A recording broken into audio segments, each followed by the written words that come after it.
हरियाणा में जहां 17 लाख अभी गरीब किसान परिवार हैं जिनका आर्थिक तौर पर उन्हें वापस प्रगति पर लाना दायित्व है सरकार का, ये कहना है हरियाणा के मुख्यमंत्री मनोहर लाल खट्टर का।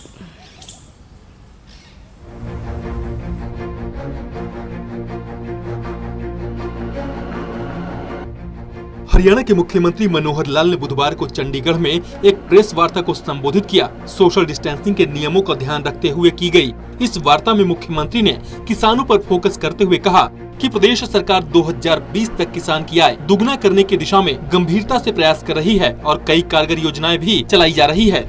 इस बारे में जानकारी देते हुए उन्होंने बताया कि सरकार ने बहुत सी योजनाएं शुरू की है, जिन फैसलों में लाभप्रद मूल्य देना और किसानों को प्रधानमंत्री फसल बीमा योजना का लाभ दिलाना शामिल है। उन किसान परिवारों को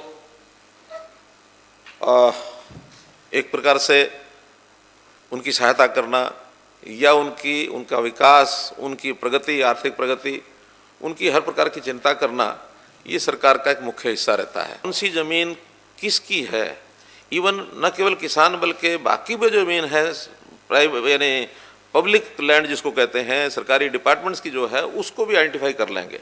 और अल्टीमेटली टारगेट हमारा ये है कि एग्जैक्ट 44,212 स्क्वायर किलोमीटर लैंड, यानी अगर उसको हेक्टेयर्स में अगर हम नापेंगे तो 40,21,200 हेक्टेयर ये लैंड बनती है। अब उसका एक एक इंच जो भी जिसका है तो उसको इंटीग्रेट करने के बाद टोटल उसका इतना आना चाहिए। इस ओर हम आगे बढ़ रहे हैं। इसी ज़मीन के रिकॉर्ड को हम आगे फिर उसकी फसल कैसे बोता है उसका उपयोग करेंगे और उसके लिए हम ला रहे हैं मेरी फसल मेरा ब्यौरा।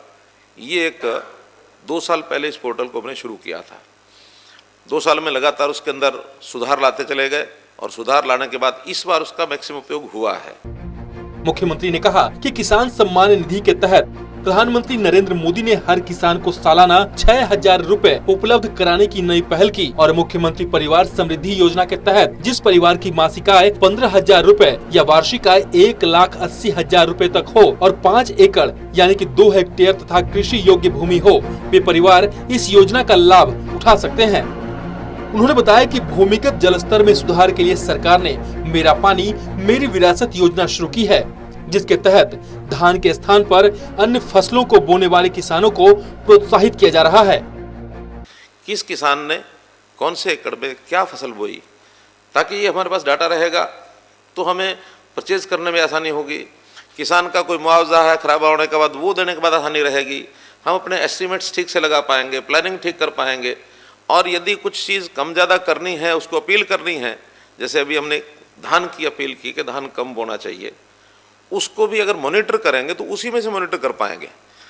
अन्यथा कोई भी कुछ कहेगा कि मैंने यहाँ धान बोया था, आज मैं डाइवर्सिफाई करके दूसरा कर रहा हूँ, मुझे दो 7,000 रुपया। अगर हमारे पास ठीक डाटा नहीं होगा तो स्कीम फेल हो जाएगी। स्कीमों को लागू करने के लिए इस प्रकार का डाटा बहुत ज़रूरी है। उन्होंने बताया कि सरकार द्वारा SYL नहर और हांसी बुटाना शहर में पानी लाने के गंभीर प्रयास किए जा रहे हैं। इसके अलावा उत्तराखंड के लखवार डैम और रेणुका बांध परियोजना सहित अन्य माध्यमों से पानी लाने की योजना प्रगति पर है। मुख्यमंत्री ने कहा कि सरकार द्वारा प्रदेश के 3 खंडों रतिया, शाहबाद और गुहला में 100 रिचार्ज बोर करवाए जाएंगे। इनके माध्यम से बरसाती पानी को जमीन में डाला जाएगा। प्रत्येक बोर पर 1.5 लाख रुपए खर्च होगा और एक बोर से लगभग 10 एकड़ भूमि में जल स्तर में सुधार किया जा सकेगा। मुख्यमंत्री ने पत्रकारों को बताया कि भावांतर भरपाई योजना, किसान मित्र क्लब, चीनी मिलों का निर्माण और क्षमता को बढ़ाना, पशुधन क्रेडिट कार्ड और ब्याज मुक्त फसली ऋण जैसी कई योजनाएं शुरू की है, जिनसे किसान की आय बढ़ाने में सफलता मिल रही है। Anil Kumar, total news, Chandigarh.